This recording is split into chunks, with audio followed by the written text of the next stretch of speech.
Heading into the 2022 season as defending Super Bowl champions, why the Rams might have two very different wide receiver groups.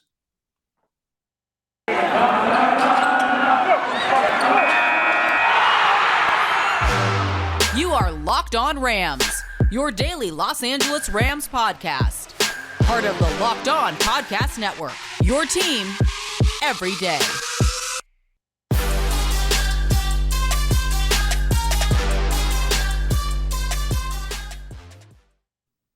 Thanks for making Locked On Rams your first listen every single day, your team every single day. My name is Travis Rogers. You can follow me on Twitter under my name at Travis Rogers, of course, at Locked On Rams as well. Don't forget to subscribe to the Locked On Rams podcast channel and, of course, our YouTube channel as well, Locked On Rams on YouTube, so you can look at me while I drop all of these amazing little nuggets about the Rams along the way. I, of course, host the Rams pregame and postgame show on their flagship station right here in Los Angeles, ESPN LA 710. So let's get right to it. Something that we were talking with Kirk Morrison earlier this week and talking about the wide receiver group and who may come back and who may not come back and who will be available when. And it dawned on me that the Rams are going to have a couple of different wide receiver groups at two different points in this season. So they're going to have the one that really will make the blood run cold of your opponents later in the season, probably. But the group that's going to start the season is probably going to look very, very different than the group that you're probably thinking of right now. That when you think of the Rams wide receivers, who are the three names that pop in your head right away, right? Of course, Cooper Kupp, who's coming off of the Super Bowl MVP. He was absolutely amazing along the way. So you know that he's going to be great again, presumably. So he's going to be there at the beginning. Beyond that, though, it gets pretty cloudy as to who's going to be available when. Think about it. Robert Woods is dealing with a major knee injury. He will not be available until at some point during the regular season. Probably if it takes a year, which these injuries typically do, he comes back somewhere around the middle of the year. Odell Beckham Jr., if it takes a year, misses the entire year, maybe he comes back towards the end of the year if he's able to heal very, very quickly, do his rehab very, very quickly, and he's one of those guys that's just lucky and heals really quickly. So those guys, best case scenario, are available late in the season. So the three-headed monster of Cooper Kupp, Robert Woods, and Odell Beckham, which will keep defensive coordinators up at night, is probably not going to be available to you until November at the best, maybe even beyond that, maybe even into December, depending on, if Odell Beckham comes back at all. We don't know if he will or not yet, and whether or not Robert Woods is able to have a full recovery and ready to go on time there. So let's put that aside for a second. Who is going to be the other two guys to start the season? Now, obviously, as I mentioned, Cooper Kupp is your number one guy. Beyond that, you have to imagine that Van Jefferson is going to get an opportunity to get a lot of balls his way early in the season because Van Jefferson had a really interesting season. He had moments where he was very good. There's that great moment that went viral with him and Sean McVay after he caught a long touchdown pass, and Jefferson says to McVay, thank you so much for believing in me. It was a really heartfelt, warm moment. You could tell that wasn't just football player and football coach kind of saying, okay, you ran the right route, the ball was thrown the right time, you caught it, touchdown, hey, yay for us. It was a sincere emotional moment between two guys that Jefferson, you could tell, was probably having some moments of crisis of confidence, if you will, and trying to think whether or not he was going to be the player that he's hoping to be. And Sean McVay kept saying, no, it's going to happen for you. We're going to find a way to get you the ball. We're going to find a way to get you in the end zone. We're going to find a way to make you the player that I think you could be. And then it finally happened, and it's the whole thank you for believing in me and the I love you, man moment. So he obviously is going to be a big part of that. I think that in the first part of the season that you think about what Van Jefferson was able to do for this team this year. Because there was so much attention paid to Woods and Kupp and ultimately Beckham by the end of the season, that he was oftentimes matched up in a pretty good spot, that he was getting a more favorable matchup than not when it comes to the opposition's defensive backs. He's getting probably their worst guy on a regular basis, and he took advantage of it. He caught a lot of passes, especially early in games when they were really trying to limit Kupp, really trying to limit Woods and Beckham. Van Jefferson would have opportunities kind of all over the field right there. So he's going to get that, but he's going to have a very different defender on him because Kupp obviously will draw the number one guy more often than not. But after that, Van Jefferson might be their number two guy. So that's going to look very different early in the season, having him as your number two. Number three, of course, is totally up in the air. Do you go into free agency? Do you draft a wide receiver? Do you try to implement Tutu Atwell into your offense at some point? Now, we'll talk about him coming up later in the show. I want to break down some of the Rams draft picks from last season, who did well, who did not do well, and where they entirely were during that 2021 draft class. But that we'll come up to that in a second. But maybe Atwell is one of those guys that you can get to. Maybe Ben Skowronek, who was kind of a part of what they were doing at the end of the year, surprisingly enough. Could he slide into that third role? That's a possibility as well. Of course, the question about their tight end situation. Who's going to be back? Who's going to be available? Do you draft one? Do you have Bryson Hopkins as your guy? Does Tyler Higbee come back on a new deal? Does he leave in free agency? There's a lot of combinations of events, and all of that is going to be impacted very early in the season because the two guys, and I'm putting Beckham in this conversation at this point just because he's going to be one of those two guys, assuming he comes back. For the first, half of the season, you could see a situation where it is Matthew Stafford, Cam Akers, Cooper Kupp, and we'll see. We'll see if they, because not that Cooper Kupp isn't going to get open no matter what. He's proven, we saw in the Super Bowl, everybody in SoFi Stadium knew the ball was going to Cooper Kupp. He still found a way to get open, but a season's worth of that, I don't know what that's going to look like.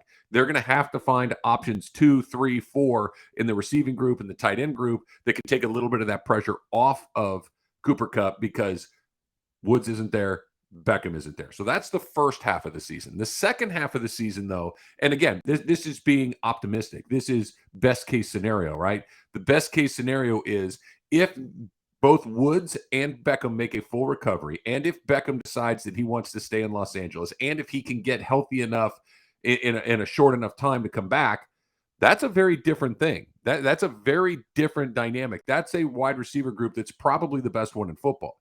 So what it looks like at the beginning of the season and how effective it is and what Matthew Stafford's numbers may or may not look like, what Cooper Kupp's numbers may or may not look like, might not be the greatest indication of how they're going to play ultimately at the end of the line. This could be one of these, hey, let's ease into the season and not ease into it in a, hey, we'll take our time. We'll kind of half speed this thing, but we don't have our guys. We don't have the full complements of players. And this is life in the NFL, right? We've talked about this a million times. You have what you have. Nobody cares who's not there. Nobody cares who is there. You just got to play with what you have. That's life in that league. But once those guys do come back, and there's no question in my mind that Woods and Beckham are hardworking guys. They're going to do the rehab. They're going to do everything they can to try to get back on that field as quickly as possible. Woods, Beckham, and Kupp as your three wide receivers. How do you defend that? Who would you like to put your worst guy on among those three players? Good luck. Because if Robert Woods gets a favored matchup, he's going to eat you alive. If Odell Beckham Jr. is getting a favorable matchup, he is going to eat you alive. I don't think Cooper Kupp is ever going to get the best matchup because he's the best wide receiver on the team. So I think he's always going to get probably the number one priority coming out of that. But let's just say that Beckham and Woods are just cooking one day and just running you over and just smashing you left and right. Now what do? Take him off and put him over there. Now Cooper Kupp gets the favorable matchup. I think it's going to be really interesting to see how this breaks down over the course of the season between the first, maybe not even halves. It might be like 3/4, 1/4 kind of deal. But that final quarter, when you get everybody back and knowing that Woods knows the system, knowing that Beckham knows the system, and you can just slide those guys right in there like that, I think that's a very interesting thing. It's something that may really play out towards this. Now, they got to stay in it. They got to make sure that they're in a playoff position. And I think they will. I think the defense will be good enough. I think Stafford is good enough to win some games in situations like that. But by the time you get to the playoffs, by the time you're going to push for a division championship, for a conference championship, obviously, and then, lucky enough, if you get back to a Super Bowl situation, you should have your full complement of players. The Rams are going to be as explosive as they've ever been. Okay, so as mentioned, I want to go through the Rams 2021 draft class. They had 8 draft picks. Let's talk about how these guys did in their rookie seasons, who they need to get more out of going forward, who may have impressed a little bit along the way. We will start with the offense. That is coming up next.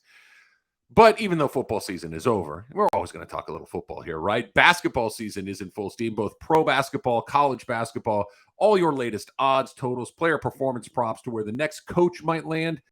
BetOnline.net is the number one spot for all your sports betting needs. BetOnline remains the best spot for all your scores, podcasts, and news this season. And it's not just basketball. BetOnline.net is your source for hockey, boxing, UFC odds, right down to anything else that you may be into and want information on. Head over to the website today or use your mobile device to learn more about the trends and action. BetOnline, where the game starts.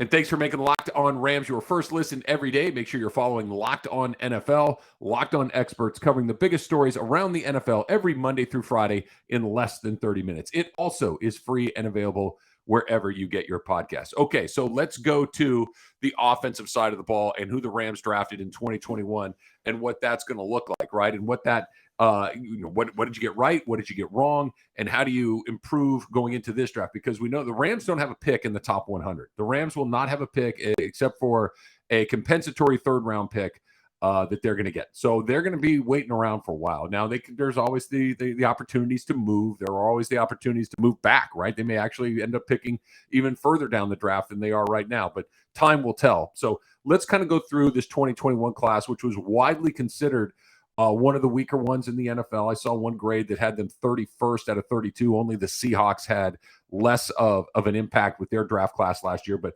let's kind of go through it. And let's start with the offensive players. Let's start with Tutu Atwell, who was the Rams' first pick last year out of Louisville. Wide receiver, small guy. Did not play much at all. He was a special team guy early in the season. Did not record an offensive statistic, did not catch a pass during the regular season, did not run the ball during the regular season, had a handful of kick returns, punt returns, and whatnot, but really kind of a minimal impact on the team this year, and then got hurt about halfway through, and that was it. And we never saw him again after that. I think generally speaking, for your number one pick, not a first round pick, but for the Rams' number one pick, their first pick in the draft in the second round last year, for him to have offered as little as he did, I think was probably a pretty big disappointment. When you're the Rams and you have eschewed all of your first round picks, all of your generally speaking high picks, you're going to have to make sure that those second and third and fourth round guys start to hit, especially the number one guy that you're going to pick in that situation. Atwell did not hit. You can spin it however you want. It wasn't a hit. Now, like I mentioned in the previous segment, make sure this is why you got to subscribe to Locked On Rams so you can get every segment every single day, everything you need to know about the Rams. Click the subscribe button. Do it right now. But like I mentioned, maybe he can come back during the beginning part of next season when Woods is still rehabbing, when Beckham is still rehabbing, if he decides to come back and earn himself some opportunities. I think it's a possibility. I think that they're certainly going to try to make something work for him because you don't spend that kind of draft capital on a player and then after one season that's injury riddled decide to move on from it. But generally speaking, Tutu Atwell's rookie season, kind of a wash. It really did not work out the way that you would like it to. Now, Jacob Harris is their next offensive player that they drafted. They drafted him in the fourth round.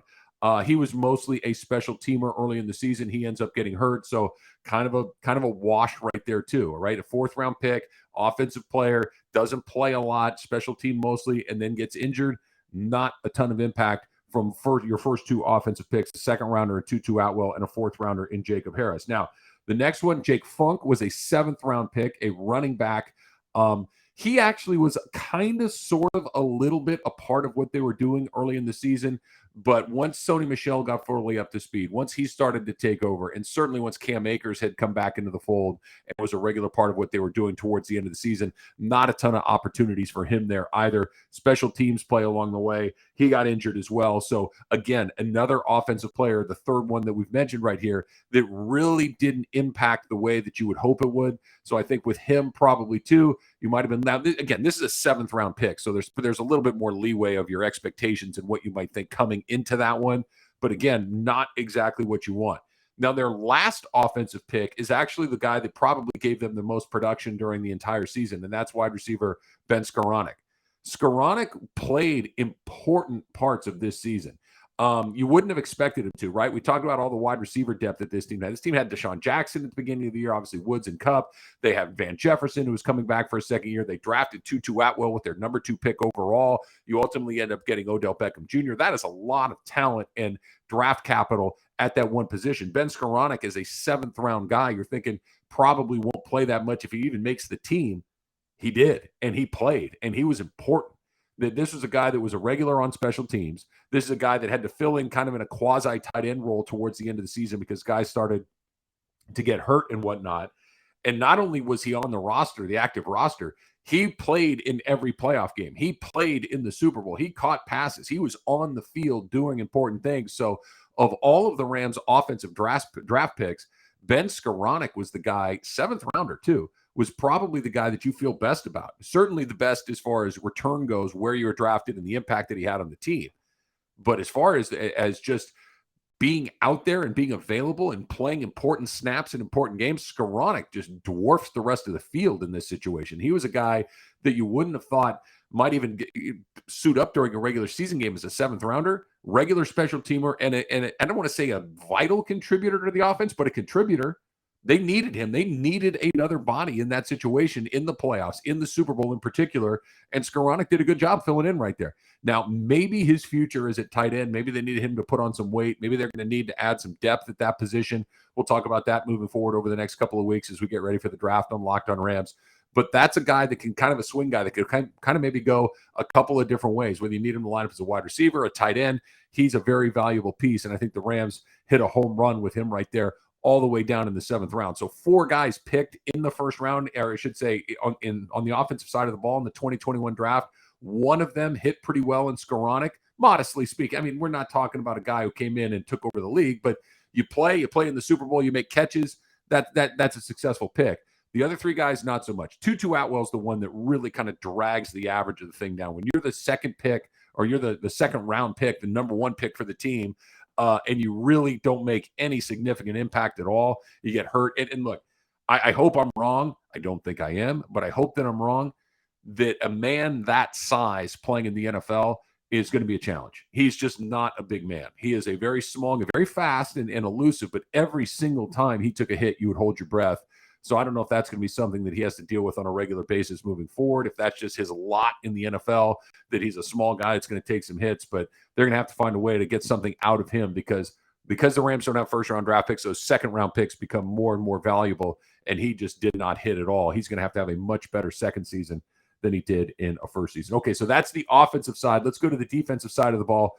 That is coming up next. But first, we're into January. I should say we're out of January. We're out of February. We're into March, right? Are you still staying strong? Are you still making good choices with your food? It's hard. I know. I get it. I struggle with it too, but why not put a couple of Built Bars into the rotation? Why not decide to take out some of that bad stuff that you have that you eat on a regular basis and add Built Bars? They are low calorie. They are high protein.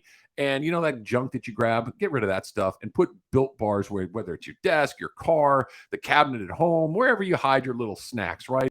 Built Bars, replace them. They're just better. They're just better. A typical candy bar can be anywhere from 200 to 300 calories, and they're not great calories either. Built Bars are 130 calories, 4 grams of sugar, 4 net carbs, and 17 grams of protein, which means you're full, which means you feel good, which means you're not going to go eat a bunch of other stuff along the way. And a Built Bar, they're all about the taste. They make it taste great first, and then they figure out how to make it healthy, and it's a good choice. And the scientists, those guys, they know how to do that. I don't know how they do that, but they know how to do that. Go to Built.com, use the promo code LOCKED15, and get 15% off your order. Use that promo code LOCKED15 for 15% off at BuiltBar.com. Okay, so there's the offensive side. Let's go to the defensive side. Let me tell you one more time how much I appreciate you listening to Locked on Rams. My name is Travis Rogers, your first listen every day. Click that subscribe button. Very, very important, both on the podcast feed, wherever you get your podcasts, and of course on our Locked on YouTube channel. Just do that for me. It'll make everybody happy. You'll be happier. Get Locked on Rams every single day. Okay, so we're going through the Rams 2021 draft class. The offensive draft class had 4 players drafted. 3 of them had either no impact or very, very minimal impact. Ben Skowronek being the exception, 7th-round wide receiver, who actually got on the field as a special teamer, who got on the field as a wide receiver, played through all the playoffs, played in the Super Bowl. So he is the one guy out of the 4 that I think could probably feel pretty good about his rookie season. As for the defensive side, they had much better luck there. They had much better luck picking players that made an impact in their first season in the NFL. Let's start with Ernest Jones, right? Ernest Jones was their first defensive player picked in the 3rd round. He was very, very good. He did not play a ton at the beginning of the season, but once they made the trade for Kenny Young, and they sent Kenny Young to Denver, and really it was kind of an opportunity to clear some space to bring in Von Miller ultimately. But Ernest Jones became a starter at that point forward. He basically was a starter for half of the season along the way. He had 7 tackles in the Super Bowl. He had a sack in the Super Bowl. That is a home run grand slam. Maybe he's not a Pro Bowler. Maybe he wasn't a starter from day one, but you get a player as a rookie that's playing in the Super Bowl, that's recording sacks in the Super Bowl, that is making multiple tackles in the Super Bowl, that you can have out there on the field game in and game out for half the season, that is a home run pick. Didn't come, and this is the secret sauce to a lot of what the Rams do, is they're able to have guys that can come in and be starters or major contributors without having to be first round picks, without having to be Pro Bowlers, without having to be a guy that you give away a million picks to go acquire and then cross your fingers and hope that it happens. That's not what this is. This is a guy that was picked about where you would expect him to get picked and comes in and makes an impact almost right away. So Ernest Jones, a very good defensive pick for them. The next pick that they had, a fourth rounder, defensive lineman Bobby Brown, is a special team. I should say, special team guy most of the year. Did not play a whole bunch along the way. Was not a regular part of what they do. So he's a guy that's probably a depth guy. He's a guy that maybe you use going forward. Maybe he's somebody that you hope to develop. So by the time you get into a situation where they've been in the program for a little while and you have to call on them, a Bryson Hopkins, for instance, and all of a sudden they're ready to go. Maybe that's the situation for Bobby Brown. Their next fourth round pick on the defensive side, they had 3 fourth-round picks last year. Brown, we already mentioned Jacob Harris, and their other one, Robert Rochelle, the cornerback. He was another one that was it was a very pleasant surprise for the Rams along the way. He was a starter for about the middle third of the season, right? Weeks 5 through 10, he was a starter. Darius Williams goes down, he goes in there, and he probably would have held on to that job for the rest of the season had he not gotten hurt and gone down and needed to get healthy again. So, and again, think about the position that we're talking about. And we spent a little bit of time talking about this on Locked On Rams, about how the Rams need to get better in the secondary. This is one of the guys that can help them get better in the secondary with a little bit more experience, with a little bit more seasoning in the league. Robert Rochelle could probably be certainly a competent NFL defensive back. If you can find yourself starting in this league by week 5, which is where he was, and starting through week 10, which is what he did before he went down with that injury, that's a pretty successful thing. And again, I'm going to say it again. This is why the Rams can do what they do with Matthew Stafford. This is why they can take a chance on Von Miller and send out a couple of draft picks. This is why they can make a move for Jared Goff and sacrifice a couple of first-round draft picks along the way, because they believe they can find players like that. Look, you're not finding Jalen Ramsey in the 4th round, but you might be able to find somebody that can play in the 4th round, that can start in the 4th round, that you can put out there in a Super Bowl situation on a Super Bowl caliber team and expect them to make some plays and feel reasonably good about it. That's why they can go say, okay, 2 first rounders, fine. Give me Jalen Ramsey. I'm not going to find one of those. I can find somebody that's good enough on the other side. That's an incredibly valuable asset that the Rams have right there. And Robert Rochelle is a great example of that. Ernest Brown was a 5th round draft pick for them. Practice squad guy most of the season. So not a ton of impact right there. And those are your 4 defensive picks. So you have a guy in Ernest Jones, basic starter for half the season, played in the Super Bowl, got a sack in the Super Bowl. And then you have Robert Rochelle, a cornerback who got hurt towards the end of the season and struggled to get back on the field. But when he was healthy, was a starter for the middle third of the season. That's a pretty good run on the, again, keep in mind, these are a 4th round pick and another 4th round pick, or should say, excuse me, a 2nd round pick and a 4th round pick. These are very, very good returns on draft picks where you're hoping to find guys that can make teams. You're hoping to find guys that maybe can give you a little depth at the position. The Rams are finding starters in these positions. And that is what's incredibly encouraging about where they are right now. Are they capped out? Sure. Have they sacrificed a ton of draft picks along the way? Obviously. F them picks, right? That's Les Snead's motto. He's got a T-shirt and a coffee cup. I want one of those, by the way. But this is what we're talking about. You're going to have to find Rochelle's. You're going to have to find Ernest Jones. You're going to have to find some Skowroneks. You're going to have to find, Cooper Kupp is the ultimate, diamond in the rough of 3rd round. John Johnson, who's now in Cleveland, was a late round pick who became a starter very, very quickly in this league. This is where the Rams make their money. This is why this is an organization that can continue to thrive despite not having a bunch of first-round draft picks and picking outside the top 100 like they're going to have to do here coming up in the 2022 draft.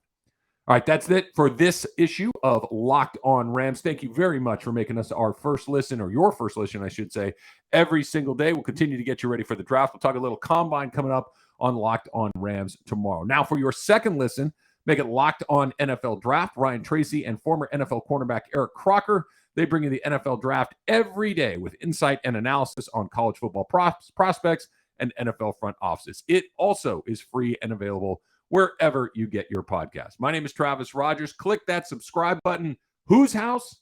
It's Locked On Rams house.